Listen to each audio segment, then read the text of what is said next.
morning, good afternoon, good evening, and welcome. I'm Andrew Sparrow, and he's Brian Spellman. And today we're meeting one of our most popular and in-demand consultants. You bet. We are going 3D experience, but this time we are going on the infrastructure side of things. We're going deep and techie. Yeah, today we're going to welcome our very own Justin Gable. Justin has over 30 years of assisting multiple customers. He started out on the hardware side of things and then moved over to the software side across Oracle, Microsoft, HP environments. Then he moved into SolidWorks PDM, XDIX, who were soon acquired by XDI. He started in PLM and 3DX in 2015X, and today he heads up our fast-growing infrastructure department. So let us bring on Justin Gable. Ready, set, go.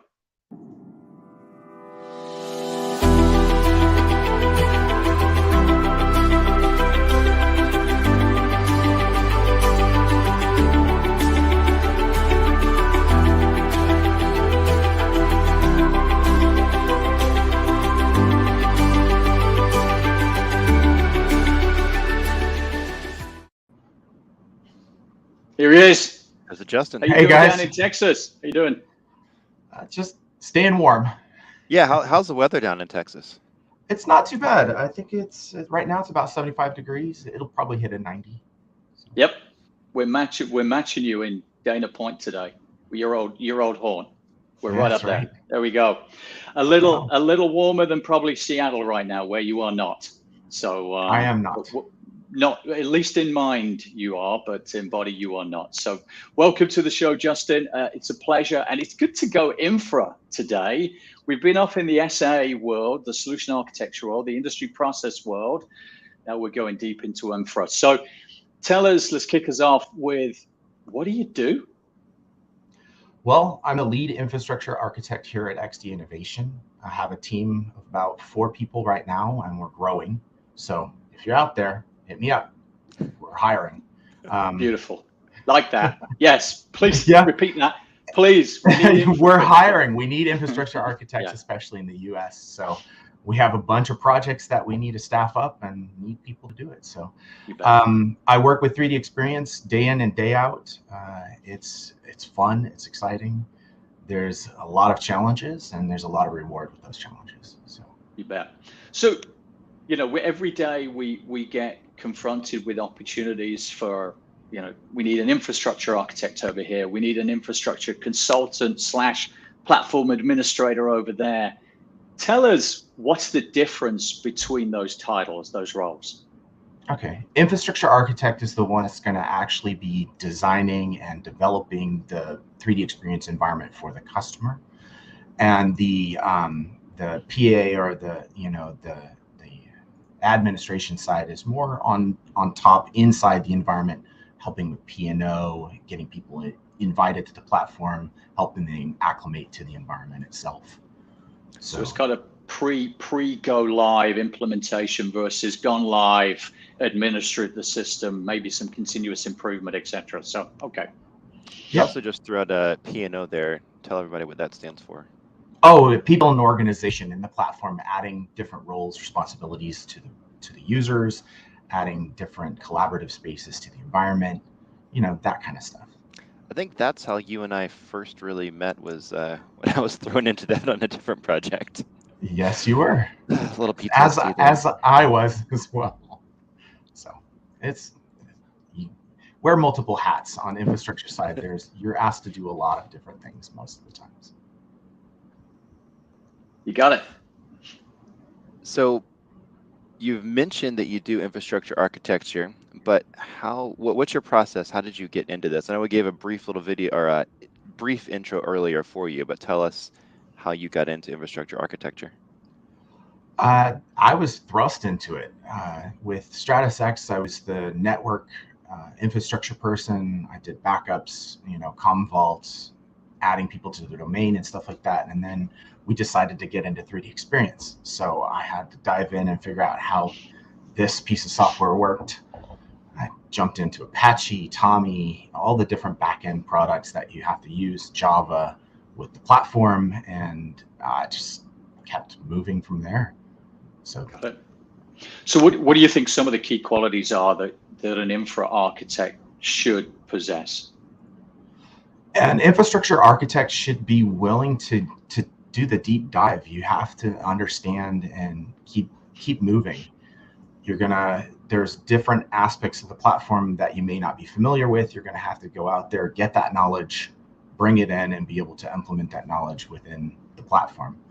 For myself, I wasn't a software guy. I started out in hardware, as you said, but been growing with Java, been growing with Apache, Oracle. I mean, there's even DBA stuff that you're gonna have to know and dip your foot into that pool a little bit as well. And how heavy is the kind of documentation that you have to put together for this? I'm constantly taking notes of everything that I do. Every implementation has its own idiosyncrasies or quirks. So making sure that you're documenting as you go, that way you can develop the end user document, the thing that you want to hand off to your customer for the infrastructure. Yeah. Is that something you find that a lot of folks in this role, not necessarily you, but other people just across the industry, do a good job of documenting all of this, or do not a great job of doing that? It's a mixed bag, actually. For myself, when I'm doing the install, I'll document the entire install on the actual box so that they can go back to it and use it as a reference. Plus, I'll create a nice, pretty document that we can hand off to C-level so that they can have that as well. But it just depends. I've been pulled into different projects where you go in and you're trying to reverse engineer what the previous infrastructure team did in that environment. And if there's no documentation, it makes it a little bit longer process. Yeah, makes sense. Got it. And so what do you think some of the challenges are, and in this big role, how do you overcome them? One of the biggest challenges that I've noticed, even on the infrastructure side, is making sure that you set expectations for the platform. You need to break old habits. PLM is new. A lot of people are getting into it because it's the new thing and everybody needs it. They understand what it can benefit to their organization, but making sure you get that clean break from the old environment type, maybe a PLM, or it's not PLM, PDM, and then moving into PLM and understanding that it is a database-driven way of managing your CAD data and any kind of data, actually. And how do you tend to how do you overcome those challenges then? It's having a champion at the customer, working with that champion, and giving them the tools that they need to be able to disseminate that new way of working in the platform, so that end users themselves feel more willing to go in and work with that new process or develop new processes within the platform. And just speaking on that champion, because this is a consistent thread across PLM or any enterprise application. Let's be honest, is the title of that person the relevant issue, or is it their influence that makes them the champion? Because are you looking for an IT infra champion, or are you looking for a C-suite champion? What kind of level are you looking for that's going to help you drive this through? On the infra side, you don't need a champion per se. Usually you're working with the IT team of the customer, and they understand what differences are for the platform. It's more for that person to be able to help the user base, right? The people that are going to join the platform, the people that are going to use the platform, getting that person and having that person be a positive influence for this new change throughout the organization. So, I mean, yeah, having that person. The question. Ask the question one more time. So I think what you're really saying is you're looking for a champion who has empathy for what you're dealing with, combined with what the users are going through. So it's somebody who can be the bridge between the IT infra architecture and the users who are going to be adopting this new solution.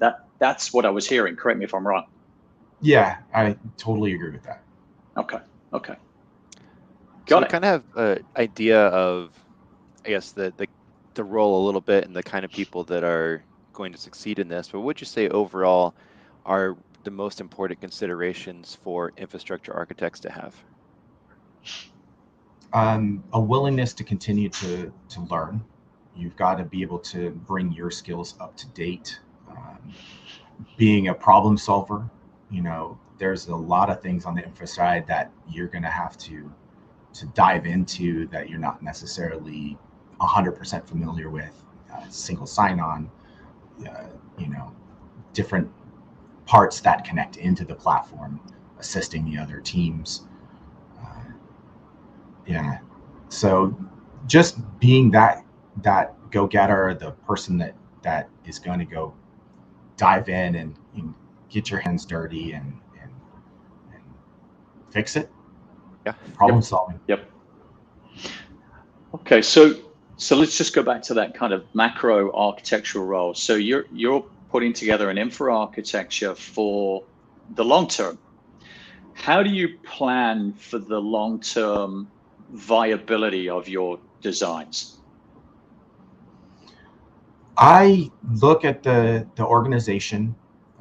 We look at CAD users versus web users versus potential growth, expected growth for the customer themselves.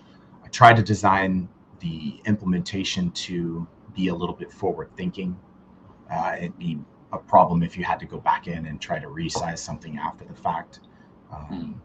And working with the customer to make sure that we build in possible growth within the software itself as well. Like if they want to add different roles, if they're looking at adding manufacturing, simulation, all those different things, making sure that you have the right machines and the right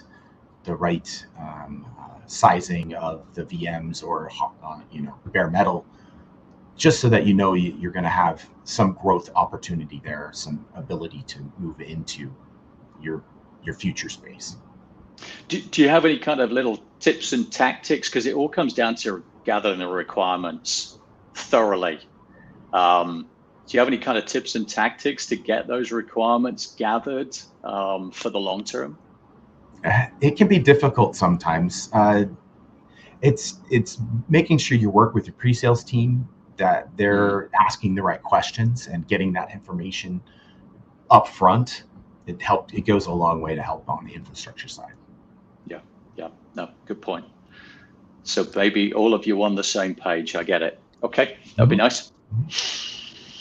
Along that same lines of trying to get everybody on the same page and looking at, say, what happens as you go forward into the future. Let's say a customer wants to improve their disaster recovery procedures when things go wrong with infrastructure. What methods do you use to try to address or to assess the existing procedures and figure out what actually needs to be done? So a lot of different organizations have different methods of disaster recovery. So working within their particular environment is very helpful, working with their IT team, making sure that they have the information about backing up and having offsite backups, and making sure that they're in lockstep database with the file system, with the web environment, so that it can be restored if necessary. It really depends on how the IT team does their disaster recovery, and you try to work in the 3D Experience disaster recovery with that. Yeah, makes sense. sense. Are you seeing it's something that changes? Are you having to explain a lot of changes to this, or is it pretty much the same mindset that's always worked does still work? Or is your job more of a convincing or a implementing for this? It's more of convincing and giving best known methods, BKMs, for those, so that they can follow those or use them as a guideline within their backup structure or their disaster recovery structure. Got it. What about testing? What's your process for testing the designs that you've put in place before you deploy? I've got a lot of knowledge only because I've done a lot of implementations. So the way that I've approached it now at this point It's a lot easier because of the different size of implementations from small customers all the way up to, large aerospace conglomerates. So the testing, I have a 3-phase method. We use a dev, test, prod. So you have a development environment. That's where you do all the development, make sure everything is working, fixed, break it, fix it again, make sure that it can do what it needs to do. Move it into the test environment where we do smoke testing for infrastructure, and then we hand it over to the customer to have them do a complete regression test or a full test suite on the platform. Once it passes that, then we move it on to production. So it's a three-phase process. Yeah, but it's that depth of experience and the wisdom that brings. There's a saying, well, I can't remember exactly what it is, but you've probably forgotten more than most of the rookies have learned so far. So there we go. That's a good point. I'm sure I've forgotten plenty. If you're going through and learning and forgetting, I guess that means you have to find some way to stay updated to make sure that as you're making sure things aren't going to fail these tests and fail and disaster, all of the things happening, you've got to know what's the latest and greatest. So how do you stay updated? Constantly learning, constantly looking at the new technologies that are coming up, and making sure that you understand it, at least, if not dabble in it a little bit, mess around with it, break it, try to break it so you can't fix it, reinstall it, break it again. Do you ever just wake up and suddenly there's updates that you did not expect that are changing everything? No? Okay, that's good. No. There's always changes, right? I mean, there's new versions of this coming out and deprecated versions going out of phase. There's, everybody's looking at containerization right now. So that's a big thing on everybody's mind. They want to try to use that. There's public cloud, there's private cloud, there's, on-premise. Just it's an ebb and flow. You're always looking for something new and seeing if that can be worked into your environment, or that doesn't make any sense, So speaking I'm good. Brian, let me. I've got to go to an old friend. Good. RJ's in there, Justin. All right, RJ. Hey, RJ. Great to hear from you. So, how do you see infrastructure keeping pace with rapid change in technology? First up, you have to. If you don't, you're going to be left behind. So, keeping. But how do you actually see infra keeping pace with rapid changes in technology?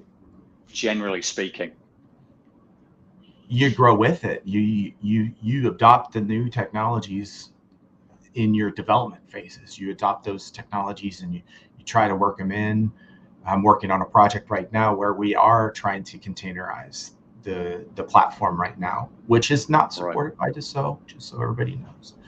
But we're working on it. We're trying to make it a viable a product, right? And part two, any suggestions for management on guidelines they should follow to keep pace with that changing landscape? Oh, that's a great question. That's RJ. Yeah, I know. I like RJ a lot. Communication, making sure that you're talking about these new technologies with the management, making sure that they have it on their radar, and letting them know that you're looking into this as well, that you've got this going on. Whatever that new technology may be, it's always about communication. If you're doing well on a project, communicate. If you're not doing well on a project, communicate it. If you're looking at something different that might be outside of the scope, let them know. Keep those lines of communication open. It makes it much easier to manage the project and to move forward and to earn the trust of management. You want them on your side as well. So, and maybe just touching in with that, how do you diagnose performance issues that could be related to that, and they may be just down to the current performance level. How do you diagnose those performance issues? What's your approach to that? Well, there's a bunch of different places that the performance issues can be. It could be in the database where you have to do some tuning. There's a couple of utilities that you can use for that. It could be network related. You always have to have a good connection. You have to make sure that your latency is not bad.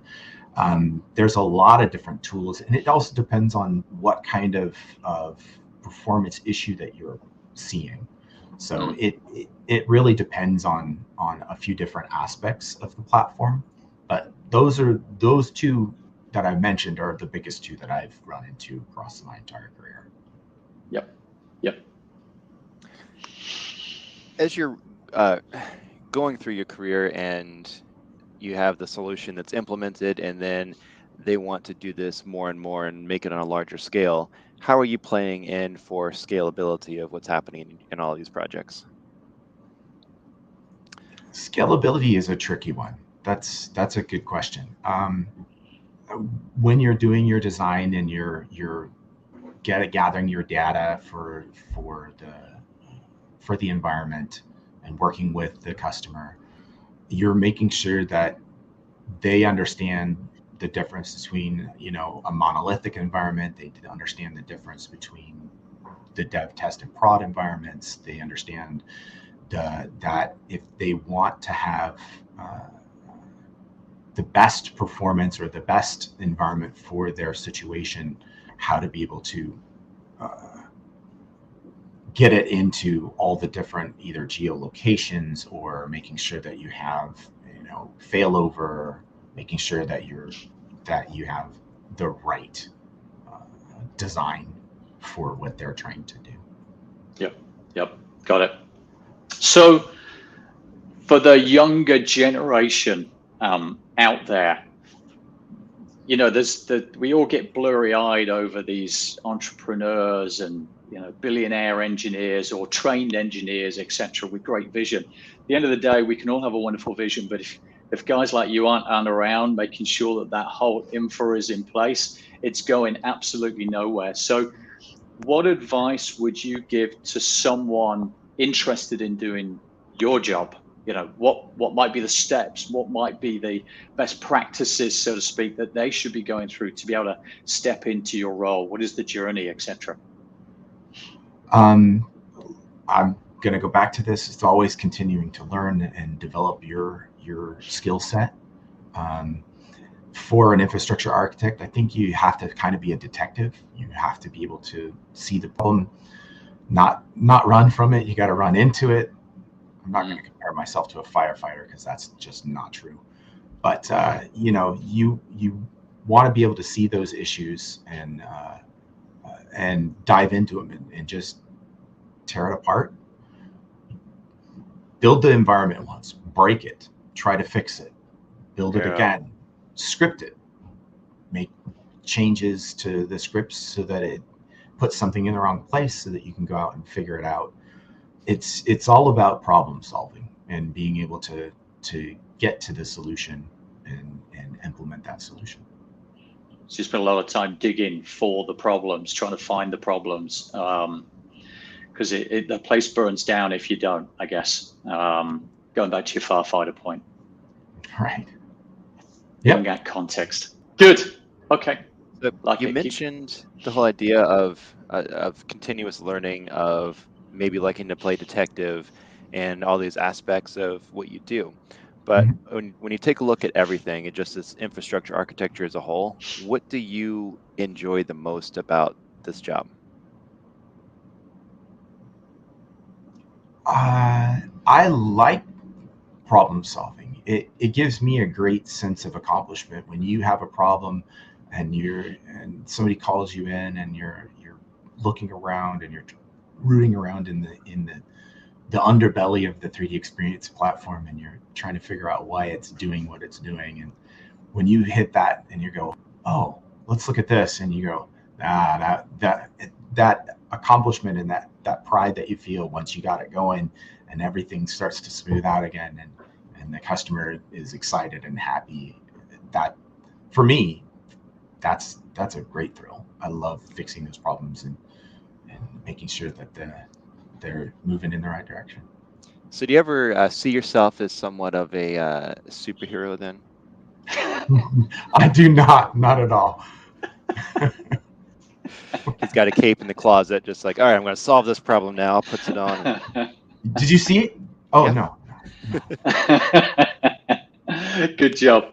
So come on, you're working on a big one right now, really big program. Tell us a little bit more about that, what you're going through, some of the challenges that you've been overcoming or not overcoming. Tell us about what you're working on. Well, I got pulled into this big aerospace company, and I'm working with the SO on that project. And I didn't know a thing about Ansible. And it was on my radar, but I hadn't really dived into it yet. And guess what? I'm now getting much more familiar with it. So there's lots of utilities out there. The current project is a lot of fun. We're hundreds of environments, monolithic and in-tier environments, trying to containerize the environment for development processes and to be able to spin up new environments quickly. And documenting, lots of documentation. So it's big. That's one thing that you just kind of touched on here that I've noticed from working with you is you like to think ahead and towards the future, to think about what am I doing today that could actually make the downstream easier, whether it's me doing this project or someone else doing it. And you try to put in processes, even if they take you a little bit more time now, that will save a whole lot of time later. And that's something that you actually, I've seen hints of that in your answers you've talked about today. But that's something that I really noticed from the projects I've been on with you is pretty impressive. I would say it's somewhat of an altruistic and forward-thinking mindset that you have. So you not only have fun doing the projects, but you have fun making them easier for others later. Yeah, if there's something that I could give to everybody, it's knowing, or not knowing, but just document it. If you have your process, you have what you're doing all written down, everything that you've touched, it makes it a lot easier to go back. Because I've been on, this year alone, I've been on 12 projects. So moving back and forth between them and going back into that environment, if you don't have it documented well enough, you can be like, what did I do? And you don't want to feel like that. I don't want to feel like that. So I make sure that I don't. And that in turn helps somebody else if they have to go into that. If I'm busy with a different project at that point and they have to go in and do something behind me, it gives them a lot more heads up. It lets them understand what I've done in my processes and lets them move forward without having to back up too much. Yep. Good. Well, everyone, welcome to the patience of a saint, Justin.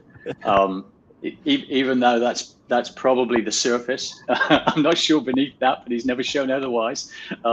Great communication, great documentation, and highly interrogative. You just peel back that onion because you have to keep digging away. So Justin, it's great. Thanks ever so much for joining us on the show. It's a pleasure to work with you, I got to say, honestly. Even our old friend RJ joined us on this one, so it's good to see him around. Yes. Good luck on that big aerospace project, wherever it may be. I appreciate it. Yeah, thanks for your time, and we'll let you dive back into infrastructure. Sounds good. So, see you, Justin. Appreciate it. Thanks, guys. Okay, bye. Thanks, everyone. Justin, just truly a great infra guy for all the reasons that we've given previously. Hopefully that brought you a little value. Went through a lot of detail there. Hope you kept up with that, Brian. That's why we can just replay it later. That's the power of modern technology. You just record everything. You bet. Exactly. Everyone, thanks again. We're going to see you same time, same place next week. Have a great week ahead. Have a great week.